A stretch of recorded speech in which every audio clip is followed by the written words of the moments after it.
రాముడు ఏ కోరుకోలేదు కాబట్టి దేవుడు అయ్యాడు. అన్నీ ఉన్నా కోరుకున్నాడు కాబట్టి రావణాసుడు రాక్షసుడు అయ్యాడు. ఎందుకు కోరుకుంటాం అనవసరంగా? నువ్వు కోరికలు తగ్గించుకోవాలి. నాకేమనిపించిందంటే బాగా లేని వాళ్ళు ఓ రోజు ఆంజనేయ స్వామి గుడిలో కూర్చుంటే ఏమంటే ఎవరన్నా అయోధ్య వెళ్తా ఉంటే అయోధ్య చూడాలని ఉందండి, ఎవరన్నా పంపిస్తారండి అని ఎవరన్నా పూజారిని అడుగుతున్నాడు. అప్పుడు నాకు ఆ థాట్ వచ్చిందన్నమాట. వచ్చి సర్లే మొత్తానికి ఇప్పుడు మా అమ్మ నాన్నకి చూపిందామన్నా మా అమ్మ రాదు, ఇప్పుడు మా డాడీ లేడు, ఇప్పుడు ఎవరికి చూపించాలి నేను? నాకు సరే ఏదో చూపిందాం అని మనకు తెలిసిన వాళ్ళకే చూపించాలా, తెలియని వాళ్ళకి ఎవరికైనా చూపిందాం. ఈ పిల్లలందరికీ కూడా దగ్గరికి తీసుకెళ్ళి చూపిస్తూ ఉంటానండి ఈ చుట్టుపక్కల క్షేత్రాలన్నీ. అలాగే ఇది గొప్ప విషయం కాదు. ఇది అన్నిటికంటే మెయిన్ ఏంటంటే ఇది నేను చాలా గొప్పగా అయితే ఫీల్ అవును. ఎందుకంటే మనిషి చేయాల్సిన పని అండి, అది నా బాధ్యత. కాబట్టి ఇప్పుడు నాకు కొంచెం డబ్బులు ఉన్నాయి కాబట్టి సరే అని చెప్పి 40 మందిని కొంచెం బస్ చేసి పంచభూతలింగాలు చూపించి తీసుకొచ్చానమాట. దీనివల్ల ఏమొస్తుందా అంటే ఏమొస్తుందని చెయ్యం, నాకు వచ్చింది ఆడికి ఉంటే బాగుంటుంది కదా, ఆత్మజ్ఞానం ఏదో కలగాలి. వెళ్ళేటప్పుడు కూడా చెప్పాను, మీరు గిరి ప్రదక్షిణ చేసి నేను ఇది అయిపోవాలి అది అయిపోవాలని కోరుకోవద్దండి, నాకు ఏది మంచిదైతే అది చేయి స్వామి సరిపోద్ది, నాకు ఏది అవసరం అది చెయ్యి, నేను కోరుకున్నది చేయకు, నాకు అవసరమైంది చేయి సరిపోద్ది. దీనికి పెద్ద సామెత ఉందండి. ఒకరోజు మనిషి భగవంతుడు నాకు ఇది కావాలి అది కావాలి అది కావాలి కావాలి అన్ని కోరేసుకుంటాడు, ఆయన అన్నీ ఇచ్చేస్తాడు. వన్ ఫైన్ డే తను ఫీల్ అవుతాడు, ఇవన్నీ కోరుకున్నా అసలేమి కోరుకోలేదు, అదేంటి స్వామి నేను ఎన్ని అడిగాను నువ్వు ఇచ్చేసావు, కావాల్సినది కదా నువ్వు ఇది ఇచ్చావు, నువ్వు జ్ఞానం ఇవ్వాలని అంటే భగవంతుడు అంటాడు నేను అన్నింటికన్నా గొప్పదే ఇవ్వాలనుకున్నాను, తనకన్నా చాలా తక్కువ అడిగాను, విషయం తెలియదు. అంతే కదా, అంతే కదా. అది మనం తెలియకే మనం చాలా పొరపాట్లు చేసేస్తూ ఉంటాం. అండ్ నాకు కలిగిన ఈ జ్ఞానం, నాకు కలిగిన ఈ బుద్ధి ప్రజలందరికీ కలగాలి, పిల్లల్లో కలగాలి అనే ఉద్దేశంతో ఏంటంటే ఆ దైవభక్తి దైవ జ్ఞానం అనేది ఖచ్చితంగా శివుడి దగ్గరికి వెళ్ళాలి అని చెప్పానంటే, ఇప్పుడు మీరు నాతో ఉండాలి, నాతో పాటు అందరూ ఉండాలని చెప్పానంటే నా వైపు ఉన్న వాళ్ళని నేను దగ్గరికి చేర్చుకుంటాను. అలాగే శివుడు కూడా ఏమనుకుంటాడంటే ఆయన వైపుతో ఈక్వల్ అయిన వాడిని ఆయన పక్కన కూర్చోబెట్టుకుంటాడు.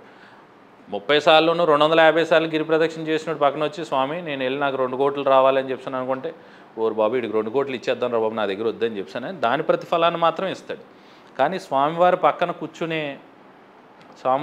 కూర్చునే అర్హతని మనం మెయిన్ కోల్పోతాం. ఆ అర్హతను మనం సంపాదించుకోవాలి. ఆ దైవ జ్ఞానం మనకు ఖచ్చితంగా 200% ఉండాలి.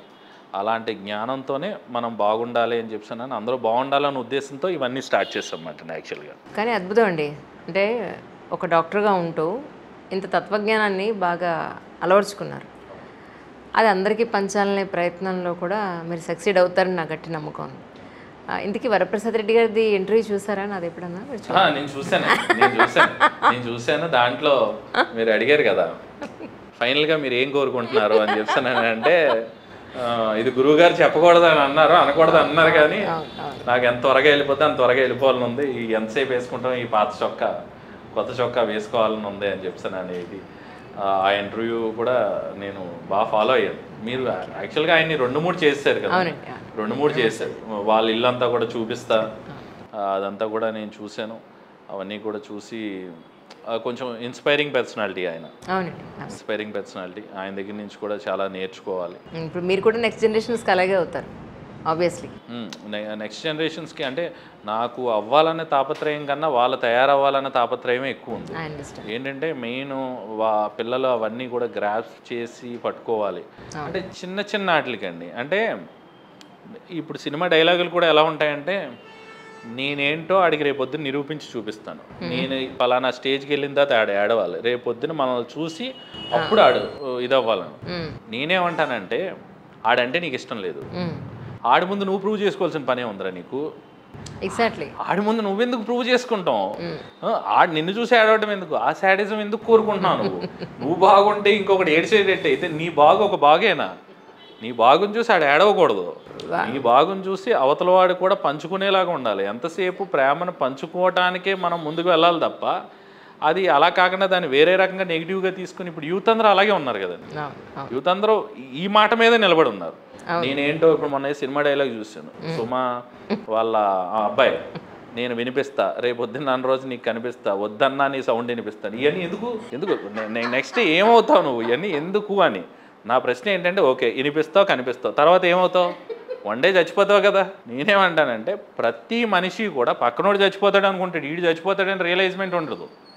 నీకు ఈ ఒక్కరోజే ఉంది, నువ్వు చచ్చిపోతావు అన్న రియలైజ్మెంట్ లేకుండా పక్కనోడే చచ్చిపోతాడు, నేను ఎలకాలం బతికేస్తాను, నేనే బాగుంటానన్న ఫీలింగ్లో ఉంటాడు. నువ్వు పలానా వాడికి నిరూపించుకుందాం అనుకుంటే మంచి నిరూపించుకో. ఇది వరకు రోజులు మనకు చిన్నప్పుడు ఎలా చెప్పేవారండి, ఒరే నాన్న నువ్వు బాగుపడాలరా, మన పేరు నిలబెట్టాలరా, మన ఊరిని కాపాడాలరా, 10 మందికి చూపించాలరా అని చెప్పి అనుకున్నావు.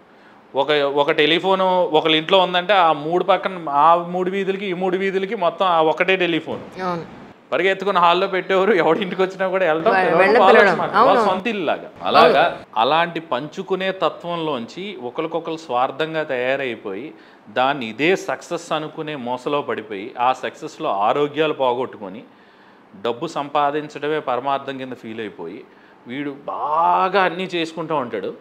ఇంకా దేవుడికి కూడా ఏమనిపిస్తుంది అంటే టార్చర్, వీడికి డబ్బులు ఇచ్చే ఈయన నాశనం చేసేద్దాం, ఆయన అనుకోటి నాశనం చేసేద్దాం అని.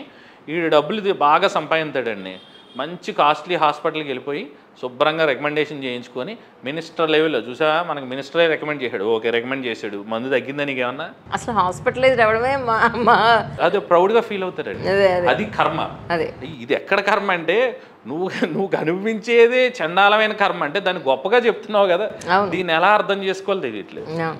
మాకు ఏఐజీ హాస్పిటల్లో పలానా వరప్రసాద్ రెడ్డి గారండి ఫోన్ చేశానండి, ఇలా పలానా రెడ్డి గారికి ఫోన్ చేస్తే మా ఎమ్మెల్యే చెప్పగానే వెంటనే చూస్తారండి, నాగేశ్వర రెడ్డి గారే చూశారు మమ్మల్ని తెలుసా అని అంటారు. చూసారు, నువ్వు ఎందుకు జబ్బుకి వెళ్ళావా, నువ్వు శుభ్లాకి ఇవ్వడానికి వెళ్ళావా? శుభ్లాకి ఇవ్వడానికి అయితే కాదు కదా, నీకు జబ్బు వచ్చిందని వెళ్ళావు. ఒరే బాబు ఏమైందిరా బాబు అనుకునే జాలి చూపించడం మానేసి వీడు జబ్బును కూడా గొప్పగా చెప్పుకునే స్థాయికి ఎదిగిపోయాం అన్నమాట. అంటే మరి ఆ స్థాయి ఇంకా అలా అలా అలా నెక్స్ట్ జనరేషన్కి ఏం పాగుతుందని, నెక్స్ట్ జనరేషన్ కూడా ఇదే చెప్తారు కదా, నాకు ఇన్ని జబ్బులు వస్తున్నాయి, నాకు ఎలా ఉంటుంది అలా ఉంటుంది. నాకు నాగేశ్వర రెడ్డి గారు చూసారు తెలుసా, ఆయన పద్మభూషణం డాక్టరేట్ వచ్చింది, ఫలానా వచ్చింది, అంతేగా నీకు జబ్బు ఉందనే విషయం మర్చిపోయాడు. ఆ కర్మ ఏం చేస్తుంది అంటే కాస్ట్లీ మందులు వాడటంలోను, కాస్ట్లీ ఇదిలోను, మహా అయితే కాస్ట్లీగా చచ్చిపోవటంలోను.